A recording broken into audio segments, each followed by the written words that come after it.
Dans cette vidéo, je vais vous dire si vous utilisez plus votre cerveau inférieur ou cerveau supérieur. Et cela va donner naissance à 4 grands types de pensée qui sont le mode d'exécution, le mode de perception, d'adaptation ou de stimulation. C'est un concept tiré du livre Top Brain, Bottom Brain et on peut dire que c'est en quelque sorte un test de personnalité qui va vous montrer comment vous prenez vos décisions, comment vous planifiez votre vie et surtout comment vous traitez les informations que vous recevez. La vidéo est un peu plus longue que d'habitude, je vous ai alors ajouté les timecodes de chaque partie dans la description. Alors avant de vous expliquer les modes cognitifs, je vais d'abord vous raconter l'histoire d'une personne. Phineas Cage. Le 13 septembre 1848, Phineas Cage allait subir un accident qui bouleversera sa vie à tout jamais et l'amènera au rang de patient le plus célèbre de la neuroscience. Ce jour-là, lors de son travail de contremaître des chemins de fer, il utilisait sa barre de fer pour tasser de la dynamite dans un trou creusé sur un rocher pour le faire exploser. Pendant un moment de distraction, il frotte involontairement sa barre de fer contre le bord du trou, déclenchant une étincelle qui mènera à une explosion. L'explosion expulsera sa barre de fer comme une fusée, la faisant transverser sa pommette gauche sous l'œil gauche et emportant avec elle une importante partie de son lobe frontal inférieur pour ressortir du haut de son crâne. Mesurant 1,10 m de long, pesant 6 kg et ayant un diamètre de 3 cm à son plus large, elle continuera son mouvement pour atterrir 20 mètres plus loin.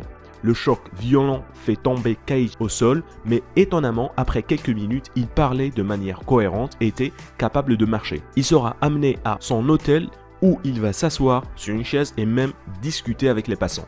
Quand le médecin arrive, Cage lui dit « Docteur, je crois que vous allez avoir du boulot ». Sa période de convalescence sera marquée par une infection fongique de son cerveau qui le plongera dans un coma. À cette période, il aurait même été mesuré pour un cercueil puisque tout le monde pensait qu'il allait mourir. Mais malgré tout ça, il finira par se rétablir complètement et retourner chez lui avec sa barre de fer qui l'amène désormais partout avec lui. Mais Cage n'était plus le même après l'accident et c'est là qu'est né l'intérêt de la communauté scientifique pour son cas. La compagnie du chemin de fer, qui le considérait comme étant le contremaître le plus efficace et le plus compétent avant son accident, refuse de le reprendre à cause du changement drastique de son comportement. Il est devenu grossier, impatient, vulgaire, impoli, capricieux, hésitant et incapable de terminer une idée ou un projet, lui qui était avant un individu déterminé, intelligent et avisé. Le cas de Cage a eu une énorme influence sur les théories de la neurologie, sur l'idée que certaines fonctions sont associées à des zones spécifiques du cerveau, que le cortex frontal a d'importantes fonctions d'ordre supérieur telles que le raisonnement, le langage et la personnalité. Et dans cette vidéo, nous allons voir une théorie qui s'intéresse à la personnalité qui a été décrite dans le livre Top Brain, Bottom Brain, écrit par Stephen Kosling et Wayne Miller. Théorie basée sur le cas de Cage mais aussi une analyse de centaines d'autres personnes. Au final, ils sont arrivés à cette matrice qui distingue 4 grands types de personnalités. La théorie se base sur un concept tout simple. Votre cerveau peut être divisé en 2 grandes parties. La partie supérieure, c'est principalement le lobe frontal et le lobe pariétal. Les parties occipitales et temporales sont dans la partie inférieure du cerveau. La deuxième distinction, c'est le degré d'utilisation de ces 2 parties qui vont former un continuum, allant de très utilisé à très peu utilisé. Mais à des fins pratiques, nous pouvons diviser le continuum en 2, élevé et faible. La théorie est ainsi basée sur l'organisation du cerveau en 2 parties principales et leur degré d'utilisation. Chacune d'entre elles est décrite comme un grand système qui traite l'information de manière particulière. Le cerveau supérieur formule et exécute des plans, tandis que le cerveau inférieur classe et interprète les informations entrantes. Les 2 moitiés fonctionnent toujours ensemble.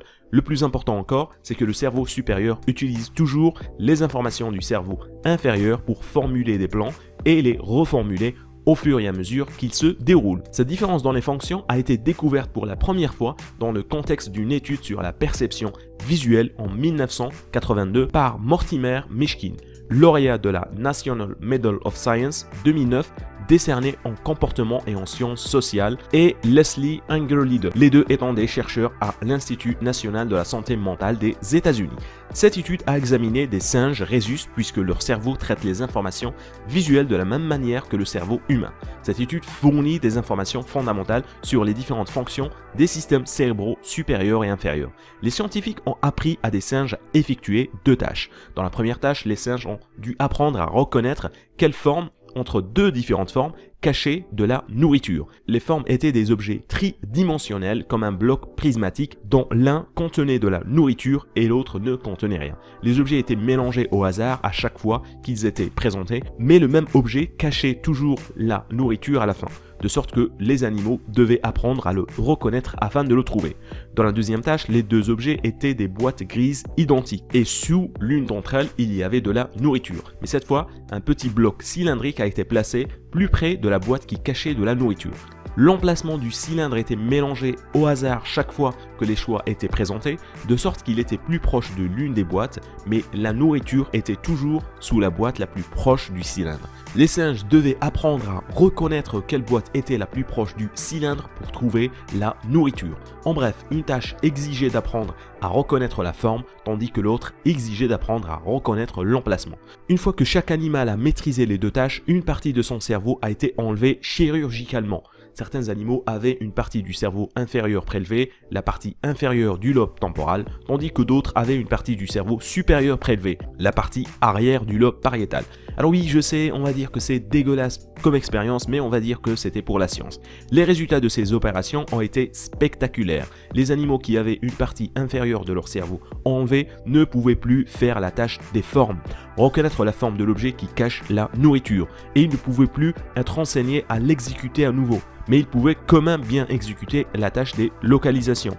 Les animaux à qui on avait enlevé une partie supérieure de leur cerveau avaient le problème inverse. Ils ne pouvaient plus faire la tâche de localisation, localiser la boîte proche du cylindre, et ils ne pouvaient plus réapprendre comment l'exécuter. Mais ils pouvaient toujours bien faire la tâche des formes. De nombreuses études ultérieures, y compris celles qui reposaient sur l'utilisation de la neuroimagerie pour surveiller l'activité dans le cerveau humain, pendant que les personnes exécutaient des tâches analogues à celles que les singes avaient effectuées, ont conduit à la même conclusion. Le traitement dans le lobe temporal situé dans le cerveau inférieur joue un rôle crucial dans la reconnaissance visuelle. Le sentiment que nous avons déjà vu un objet, qu'il est familier. Quand vous vous dites « j'ai déjà vu cette personne », c'est votre cerveau inférieur qui est activé.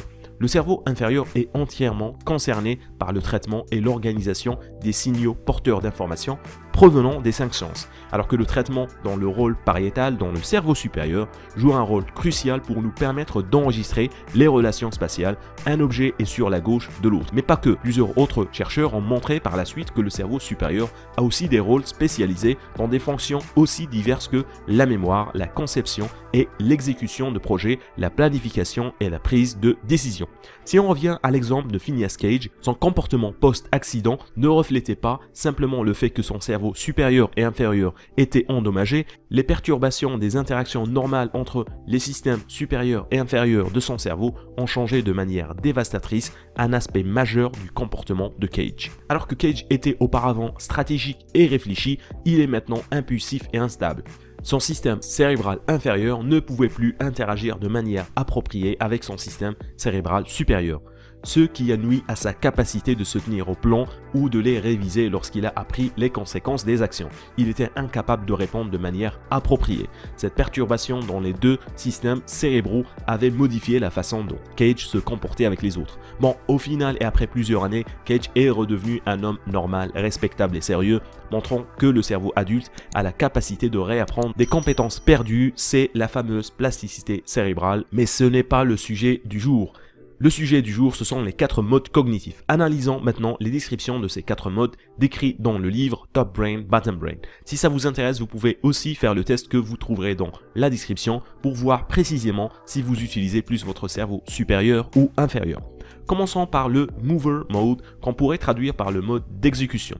Il se produit lorsque les systèmes supérieurs et inférieurs du cerveau sont tous deux fortement utilisés. Selon cette théorie, lorsque les gens utilisent ce mode, ils sont enclins à la fois à mettre en œuvre des plans en utilisant le système supérieur et à enregistrer les conséquences de leur action en utilisant le système inférieur, ajustant ensuite leur plan en fonction de leur observation. Les éléments de preuve suggèrent que avant sa blessure, Phineas Cage s'appuyait souvent sur ce mode lorsqu'il était au travail.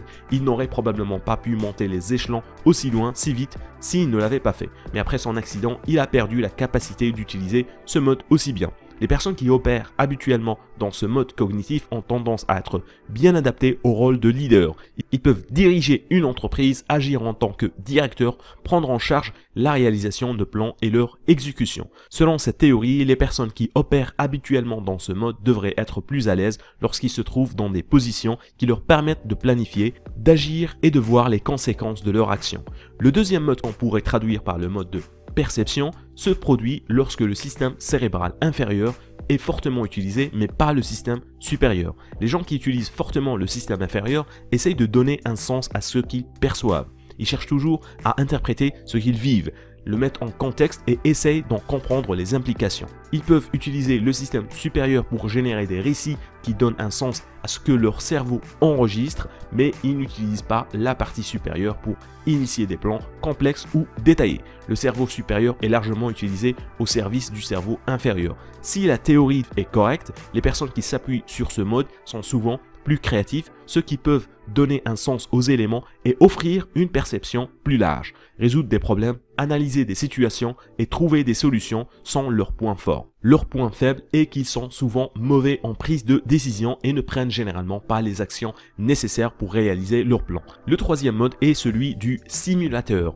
Il se produit lorsque le système supérieur est fortement utilisé, mais pas le système inférieur. Les personnes qui interagissent avec le monde en mode simulateur exécutent des plans, prennent des actions et sont toujours dans l'activité et le mouvement. Ils cherchent toujours à faire des choses, mais ne parviennent pas à enregistrer de manière cohérente et précise les conséquences de la mise en œuvre de leur action en utilisant le système du cerveau inférieur.